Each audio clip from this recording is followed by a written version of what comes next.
Un coup de ciseau, un scandale et la naissance d'un empire? Préparez-vous, car aujourd'hui, nous déterrons l'histoire de Dior, une marque synonyme de luxe, d'élégance et de secret. Paris, 1947. La Seconde Guerre mondiale a laissé des cicatrices profondes. L'austérité marque le quotidien, mais au numéro 30 de l'avenue Montaigne, un homme est sur le point de tout changer. Cet homme est Christian Dior.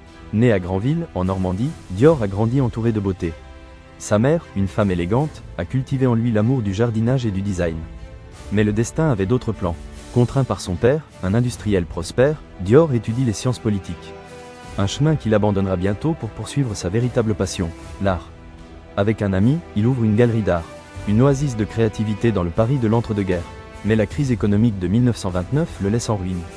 Soudain, Dior se voit contraint de vendre des croquis de mode pour survivre. Un tournant inattendu l'amène à travailler avec Robert Piguet, puis avec Lucien Lelon, deux grands noms de la haute couture. Là, il apprend les secrets du métier, perfectionne sa technique et rêve d'avoir sa propre maison. Et puis, le moment est venu. Avec le soutien financier de Marcel Boussac, un magnat du textile, Christian Dior inaugure sa propre maison de couture. C'était le 12 février 1947, le jour où le monde a découvert le New Look. Qu'est-ce qui rendait le New Look si spécial? Des jupes amples qui frôlaient la cheville, des tailles de guêpe, des épaules douces et arrondies. Une silhouette qui célébrait la féminité et rompait avec l'esthétique austère de l'après-guerre. La réaction fut immédiate. Certains l'ont salué comme une renaissance de l'élégance. D'autres l'ont critiqué pour son gaspillage et son manque de praticité. Des manifestations ont même été organisées. Les femmes, habituées aux vêtements fonctionnels et sans ornement, voyaient dans le New Look un retour en arrière. Mais Dior ne s'est pas laissé décourager. Il savait qu'il offrait plus que des vêtements. Il vendait un rêve de glamour, de sophistication et d'optimisme. Et le public l'a acheté. En quelques années, Dior est devenu un phénomène mondial. Ses créations sont apparues dans les magazines de mode les plus importants, ont été portées par des célébrités et copiées par des milliers de femmes dans le monde entier. Mais le succès n'a pas été sans défi. Dior a dû lutter contre les imitations, étendre son activité à de nouveaux marchés et s'adapter aux changements de la société. Il a été un pionnier dans la concession de licences, permettant à son nom d'apparaître sur les parfums, les cosmétiques et les accessoires. Une stratégie qui a révolutionné l'industrie de la mode et a jeté les bases de l'empire Dior que nous connaissons aujourd'hui. La mort prématurée de Christian Dior en 1957, à l'âge de 52 ans, a choqué le monde de la mode. La maison Dior pouvait-elle survivre sans son fondateur? La réponse fut un oui retentissant. Yves Saint Laurent, un jeune prodige d'à peine 21 ans, a pris les rênes de la direction artistique. Et bien que son style fût différent de celui de Dior, il a su maintenir l'esprit de la marque et l'adapter au nouveau temps. Puis vinrent d'autres grands noms.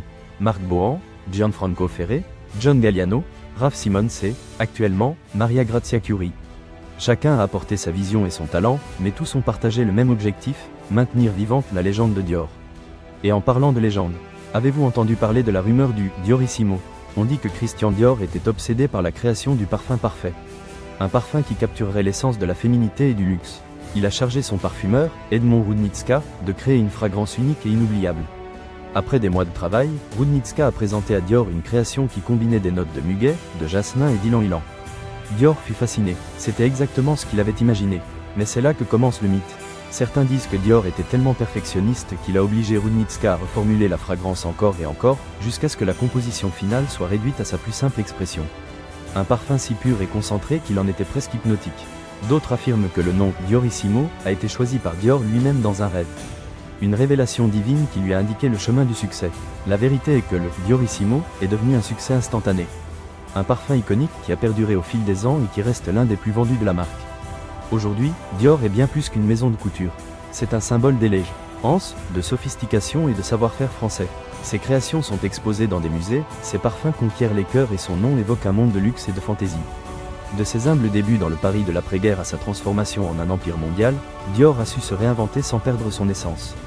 Une histoire de passion, de talent et de vision qui nous prouve que les rêves, parfois, se réalisent.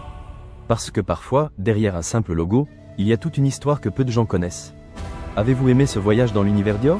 Si vous voulez découvrir d'autres histoires fascinantes sur des marques légendaires, abonnez-vous à notre chaîne et laissez-nous un commentaire.